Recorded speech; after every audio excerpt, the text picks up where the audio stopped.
आयशा, मैं मुस्कुरा रहा हूँ क्योंकि ऑप्शन ये था कि मुस्कुराऊं या आंसू बहाऊं।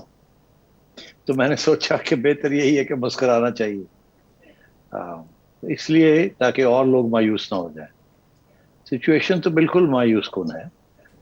मुस्कुराने की कोई गुंजाइश नहीं, ना आप में, ना हम में, ना किसी पाकिस्तानी में, ना इस्टेब्लिशमेंट में, ना ही नून लीग में, और ना ही पाकिस्तान की कौम में। मुस्कुरा अगर कोई रहे हैं तो इमरान खान साहब मुस्कुरा रहे हैं। मेरा ख्याल है उन्हें ज्यादा फिक्र नहीं होता मुल्क का।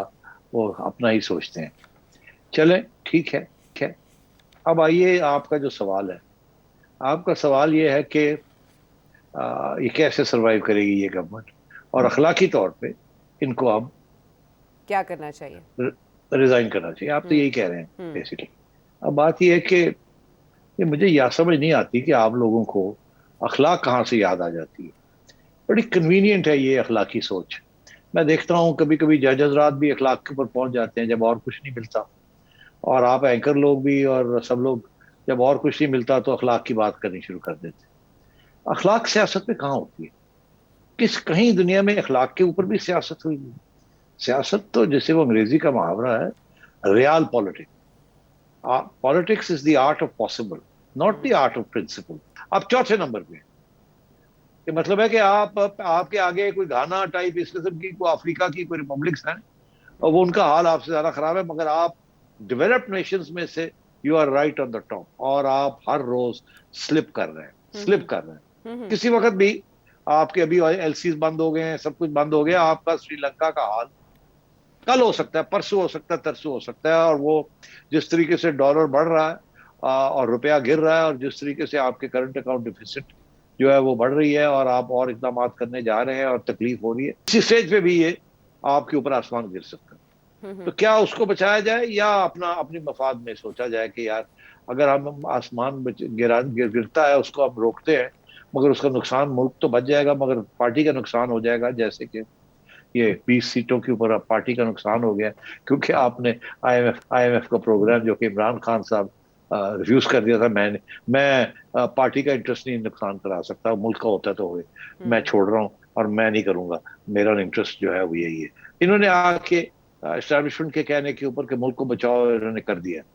अब इनकी हालत खराब होगी, बिकॉज अवाम जो है वो कहती है हमें नहीं पता नेशनल इंटरेस्ट क्या है। जी। हमें पता है कि पेट्रोल जो कीमत इतनी है, हम घर से इधर जाते हैं तो हमारे पास पैसे नहीं बचते। गरीब लोग कहते हैं हमें पता है कि इतनी महंगाई होगी, हमें नहीं पता ये नेशनल इंटरेस्ट क्या है। हमें तो ये सहूलत, हमें तो ये है कि बचाएं हमें यहाँ से। बचाएं कैसे?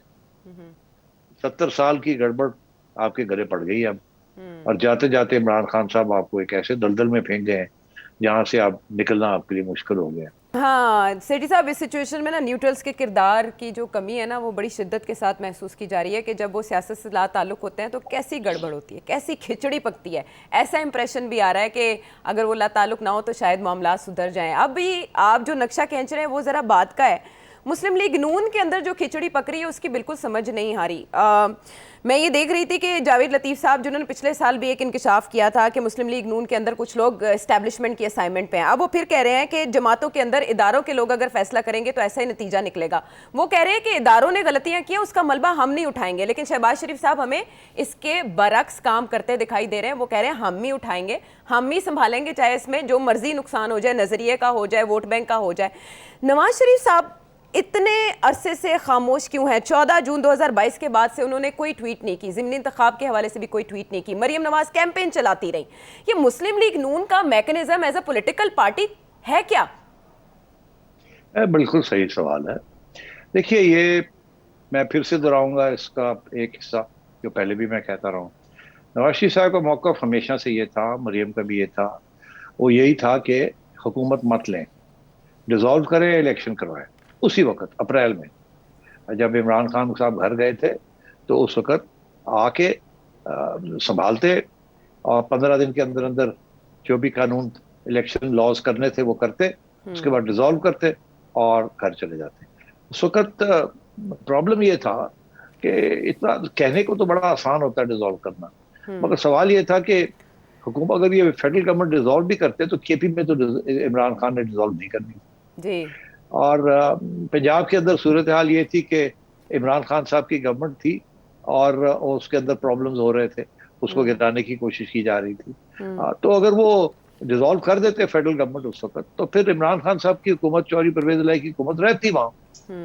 तो अगर पंजाब में डिसॉल्व नहीं होनी थी, केपी में डिसॉल्व नहीं होनी थी, गिलगित बल्तिस्तान में डिसॉल्व नहीं होनी थी, कश्मीर में डिसॉल्व नहीं होनी थी, और जरदारी साहब ने सिंध में डिसॉल्व नहीं करनी थी, तो फिर एक फेडरल गवर्नमेंट डिसॉल्व हो जाती, और सारा के सारा 3/4 पाकिस्तान जो है, पंजाब भी और केपी भी और बाकी दो सूबे जो हैं, सेमी सूबास जो हैं, वो भी इमरान खान में हाथ में होते हैं, एडमिनिस्ट्रेशन उनके हाथ में होती है। तो मुझे बताएं किस किस्म की फ्री एंड फेयर इलेक्शन होनी थी? मगर क्या ये हो हो नहीं सकती सका थी? सेठी साहब, ये हो नहीं सका। लेकिन अब जावेद लतीफ कह रहे हैं कि अगर नवाज शरीफ साहब पूरा सच बोल दें तो ना सिर्फ उन्हें 2/3 अक्सरियत मिलेगी, बल्कि बाकी जमातों की जमानतें भी जब्त हो जाएंगी। वो पूरा सच क्या है जो नवाज शरीफ साहब नहीं बोल रहे? और पीडीएम जमातों के हवाले से ये भी इत्तला सामने आई है कि उन्होंने फैसला किया नवाज शरीफ साहब वापस आएंगे। नवाज शरीफ साहब वापस आएंगे या नहीं, लेकिन इसहाक डार की वापसी का ऐलान तो हो चुका था ना, उन्होंने अपनी जुबान से खुद बोला। तो ये महीना आप समझते हैं कि अब एक ही न्यूक्लियर ऑप्शन बाकी बचा है, वो ये कि नवाज शरीफ साहब वापस आए, इन सब की सियासत को जरा आगे लेके चलें, गर्म करें सियासत को, और इमरान खान साहब का मैदान में आके मुकाबला करें, पता चल जाए एस्टेब्लिशमेंट को भी पोजीशन लेनी पड़े रियासत के हक में? देखिए, बात ये है आयशा, कि वो जो मैंने सवाल खड़ा किया है जी।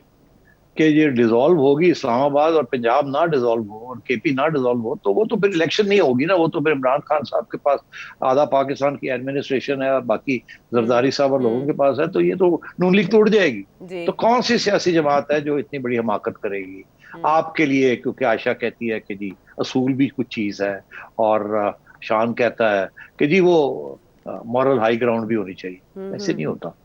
तो या तो ये होता कि सारी जगह पे इलेक्शन कॉल हो जाए, तो फिर तो मैं समझता हूँ अभी भी देर नहीं है, होनी चाहिए। इसीलिए कल के प्रोग्राम में मैंने आपसे पूरे डिटेल में ये बात की थी। मैंने आपसे ये कहा था कि ये सूरत हाल ऐसी है जिसमें जब तक एस्टेब्लिशमेंट का रोल नहीं होगा, वन वे और दी अदर, असली न्यूट्रलिटी, ये नहीं कि चुप करके बैठे रहे। जी। न्यूट्रलिटी आज के जमाने में, न्यूट्रलिटी ये है कि ना नून लीग की साइड ले, ना इमरान खान की साइड ले, मगर ऐसा एक माहौल क्रिएट करें जिसके अंदर सबके लिए लेवल प्लेइंग फील्ड हो। अगर इलेक्शन चाहते हैं, और आप भी चाहती हैं और मैं भी चाहता हूं, तो फिर लेवल प्लेइंग फील्ड करें। पंजाब में भी इलेक्शन हो, केपी में भी इलेक्शन हो, सिंध में भी इलेक्शन हो, और बाकी जगह पे भी इलेक्शन हो, बलूचिस्तान में भी इलेक्शन हो, और फेडरल गवर्नमेंट जो है वो जाए, और सब जगह सारे पाकिस्तान में इलेक्शन हो, अवाम की राय ले ली जाए टोटलिटी में। तो ये तो अभी हो नहीं रहा है। एस्टैब्लिशमेंट जब तक ये माहौल ऐसा क्रिएट नहीं होगा, तो ये कंफ्यूजन रहेगी, और नून लीग को समझ नहीं आएगी आना है या जाना है, करना है या नहीं करना। क्योंकि वो ये तो नहीं करेगी कि जी वो एक ऐसी सिचुएशन में आ जाए जहां वो बिल्कुल वाइप आउट, और अपने पाँव पे एक कुल्हाड़ी नहीं कुल्हाड़ियां मारनी शुरू कर दे, चाकू मारने शुरू कर दे अपने, ताकि इमरान खान साहब उसका फायदा ले लें। ऐसे नहीं होता।